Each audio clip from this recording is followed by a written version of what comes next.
This is your bone. This is your bone on osteoporosis. Any questions? Sure you do. Andy Austin here, nurse practitioner for the last 19 years in interventional pain management. We're going to talk to you today about osteoporosis. It's a very common problem that faces many Americans, and particularly men.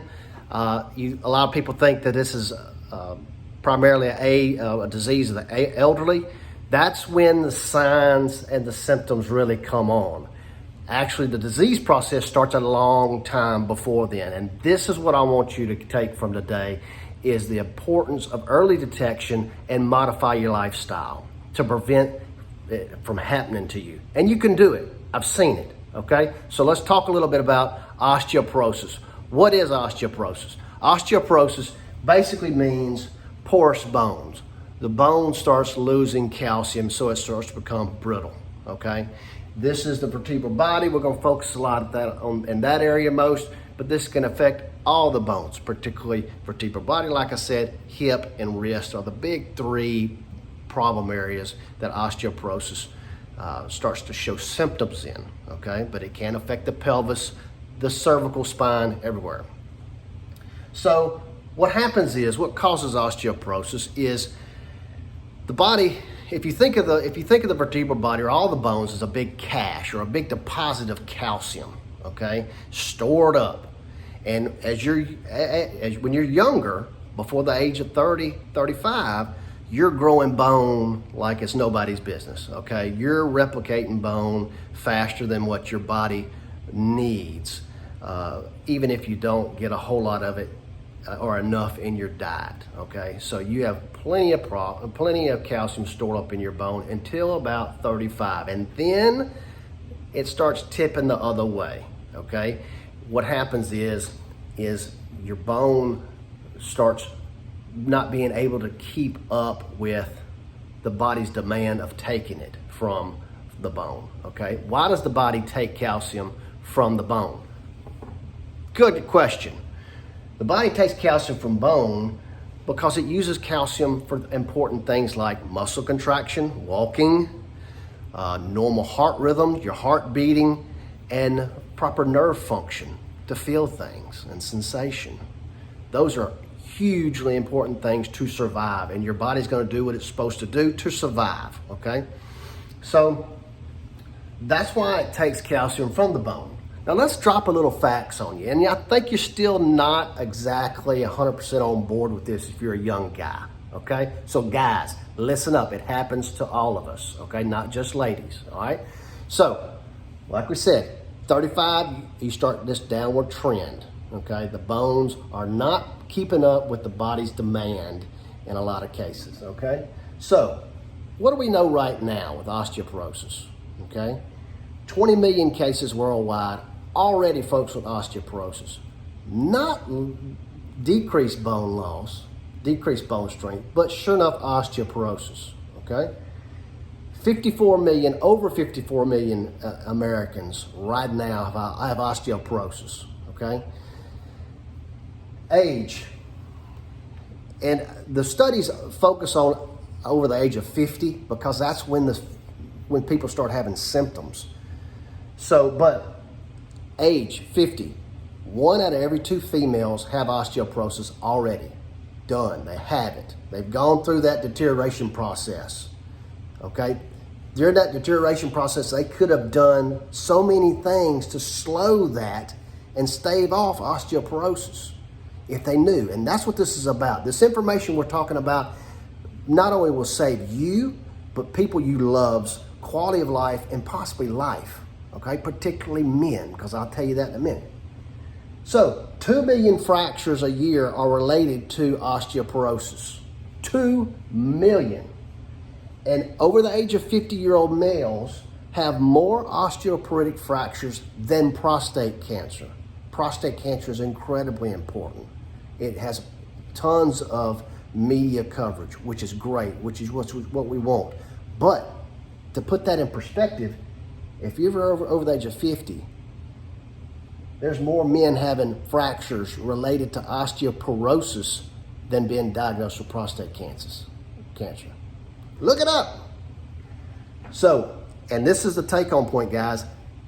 If guys get a osteoporotic compression fracture or hip fracture in particular, you're more likely to die than women. Men die more frequently from osteoporotic compression fractures complications than females. That's fact. Oh, I need to kind of perk up. 1 out of every 4 men over the age of 50 have osteoporosis already. And I think we could do a whole lot better if we started educating people a little earlier in what to do and what to watch out for and stop that until they get to there. That's when they're already there, okay? 80,000 fractures yearly from osteoporosis. That's 1 every 15 seconds. So we're at the 6-minute mark right now. So that means 40 people since we've started has suffered an osteoporotic compression fracture right now. 40 of them. That's huge, man. That's huge. That is absolutely huge. So what can we do? There's 2 things. We got to understand what modifiable risk factors and non-modifiable risk factors and what are the signs. Okay, let's go over signs real quick. The big thing about osteoporosis and the reason why it goes so long undetected is because the dang thing is sneaky and quiet. It's just quietly chipping away over years. And if we could have identified it or did a little bit of prevention, it'd have saved us a whole lot of problems, because when we see it in interventional pain management, they're already in full-blown osteoporosis. They're having compression fractures. We're having to do things to help them. They sit on a bed wrong. They break their pelvis. I'm telling you, I see it, and it's awful. It's awful. You don't want your mother, your grandmother, your wife, or yourself to have that. You don't. All right, so the signs are decreased height. You may go to a family reunion. Uncle Tommy may have shrunk a little bit. Now, you may have grown too over the years, but Uncle Tommy may have shrunk too because he's losing height in the vertebral bodies. They're not as dense, they're not as strong, so they compress just a little bit, okay? Posture, they may have a forward lean now. You've seen these people, I know. The little people, they're thin. You can see it more in the thin person. They have that hump. They have compression fractures in the thoracic spine, chances are, okay? They have low back pain, okay, because that curvature changes their posture some. They start having non-traumatic fractures. What that means is they fracture things real easy. It's like I've had people fall off a chair, okay? And it wasn't a big fall, but then they had this huge fracture in their arm.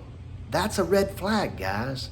Or they step off a step that we've all done, and their ankle just fractures horribly. That's a big red flag, guys, especially if they're over the age of 50, okay? And again, I want to stress this enough, it's silent early on, okay? Because the body tries to compensate, but it's just not able to, guys, after the age of 35. If the body's gonna take that calcium from the bone because it has to have the heart to beat, the muscles to work, and the nerves to work, or it lays down and dies, okay? So, thing 2 we have to discuss, and this will be it, risk factors, modifiable and non-modifiable. Non-modifiable risk factors are just the hand you dealt, what you got, okay? It's your age, things like your age, your sex, male, female, we've talked about. Although it happens a lot in both sexes, females a little bit higher than males. Also too, thin framed people are more higher risk. Caucasian, Asians, a little bit higher risk. People that are on seizure medicines, thyroid problems, they're at high risks. Certain GI, malabsorption or inflammatory problems, they can't absorb the calcium through the GI tract because it's chronic inflammation. So there you go. The body's going to start looking, okay? And so those are some of the things that are non-modifiable. You can't do nothing about. But here's some things that you can modify. And these are the take-home points, guys. These are the things that I want you to discuss with your significant other and with your parents. These are the things. And thing one is eat right. Make sure you're getting good calcium and vitamin D daily consumption, okay? Provide the body what it needs so it doesn't have to start looking. And if that's calcium supplements and vitamin D supplements, talk with your primary care provider about that, okay? They can draw a simple little blood test. That's all it is. Little blood test, check your vitamin D, check your calcium level, okay? Another thing is lifestyle. Sedentary people are more likely to have osteoporosis, period, okay? And if all disease processes, the more sedentary you are, the more likely you're gonna have problems. So get up and walk. We've had people that have started walking programs and yoga programs, and we've seen an improvement in their bone density scores. And that's the test to check. We can measure how brittle their bones are compared to the average person their age. Also, stop smoking. I know you hear it, I know you love them, but guys, come on. It's 2022. Really? Come on. Stop smoking. Alcohol use. Whoa, wait a minute now. Wait a second, practitioner boy. We done got serious. I'm serious. Research shows 2 alcohol drinks or more a day increases your risk for osteoporosis. Sorry, ladies, that means wine too. Everything in moderation. Hey, you're an adult. I'm just telling you, don't shoot the messenger, all right? Let's roll on. So those are the things that you can do to modify. Say, for example, if you're a high risk factor, if you have all these non-modifiable risk factors, if you're thin, Caucasian, over the age of 50, you know what? You might want to think about decreasing the cigarette smoking, okay? Just in general. But also you might want to start a walking program and talk to your family doctor about getting tested. If you have risk factors, and these risk factors we talked about, talk with your primary care provider around 40, 45 years old. Get them to start, ask the question, hey doc, am I at risk for osteoporosis? What is my risk factor for osteoporosis? Do I need a bone density? Do I need to check my vitamin D and calcium level? They'll be happy to talk to you about it. That's what we do, okay? Bone density, painless test, okay? Over the age of 50, if you have risk factors, get it done, okay? Get it done, get a baseline, okay? And if it comes back good. Keep doing those modified risk factors so you don't start developing it down the road. Look, guys, we got folks in their late 70s, early 80s, living on their own, enjoying life, and that's what I want for you. So I hope you enjoyed this discussion. I hope you learned something, and I hope you pass it on to somebody else. If you like what we do, subscribe, like, share. If I messed up on my math at the 6-minute mark, put it in the comments. But that's it. Thank you for having me, and y'all have a good day. Later.